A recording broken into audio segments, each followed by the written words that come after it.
Que celui qui a des oreilles entende ce que l'Esprit dit aux églises. À celui qui vaincra, je donnerai à manger de l'arbre de vie, qui est dans le paradis de Dieu. Apocalypse 2:7. Que celui qui a des oreilles entende ce que l'Esprit dit aux églises. Celui qui vaincra n'aura pas à souffrir la seconde mort. Apocalypse 2:11. Que celui qui a des oreilles entende ce que l'Esprit dit aux églises. À celui qui vaincra, je donnerai de la manne cachée, et je lui donnerai un caillou blanc. Et sur ce caillou est écrit un nom nouveau que personne ne connaît, si ce n'est celui qui le reçoit. Apocalypse 2:17. À celui qui vaincra et qui gardera jusqu'à la fin mes œuvres, je donnerai autorité sur les nations. Apocalypse 2:26. Celui qui vaincra sera ainsi revêtu de vêtements blancs.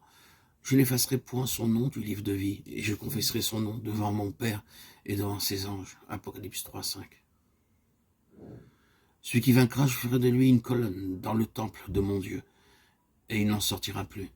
J'écrirai sur lui le nom de mon Dieu et le nom de la ville de mon Dieu, de la nouvelle Jérusalem, qui descend du ciel, d'auprès de mon Dieu, et mon nom nouveau. Apocalypse 3:12. Celui qui vaincra, je le ferai asseoir avec moi sur mon trône, comme moi j'ai vaincu et me suis assis avec mon Père sur son trône. Apocalypse 3:21.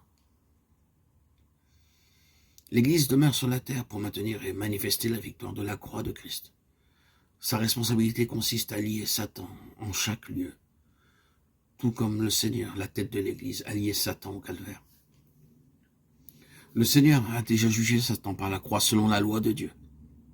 Et maintenant, Dieu confie à l'Église la mission d'appliquer ce jugement sur la terre. Sachant que l'Église contribue à sa défaite, la persécution de Satan commença par la mise à mort des croyants. Plus tard, il changea de tactique et trompa l'Église en employant la fausseté, car il est menteur et meurtrier. Cependant, l'Église ne craint ni son visage souriant, ni sa face coléreuse. Le livre des Actes est le récit de la vie qui jaillit de la mort. Pour constituer l'Église, Dieu utilisa les attaques de Satan pour démontrer par l'Église la victoire de Christ. Malheureusement, l'Église échoua progressivement, comme nous le voyons par le mensonge d'Ananias et de Saphira, l'avidité de Simon le magicien, l'intrusion de faux frères, la recherche par beaucoup de croyants de leur intérêt personnel et par l'indifférence à l'égard de l'emprisonnement de Paul. Aujourd'hui, alors que l'Église échoue dans sa mission, Dieu cherche un reste parmi l'Église appelée à vaincre et à porter la responsabilité que l'Église dans son entier aurait dû assumer. Dieu choisit une compagnie de quelques fidèles comme représentants de l'Église pour démontrer visiblement la victoire de Christ. Dieu a eu et aura ses vainqueurs durant les 7 périodes de l'Église représentées par les 7 églises décrites dans Apocalypse 2 et 3.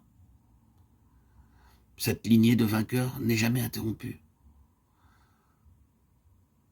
Les vainqueurs ne sont pas une classe particulière, mais un simple groupe de personnes en conformité avec le plan originel de Dieu. Dieu cherche les vainqueurs.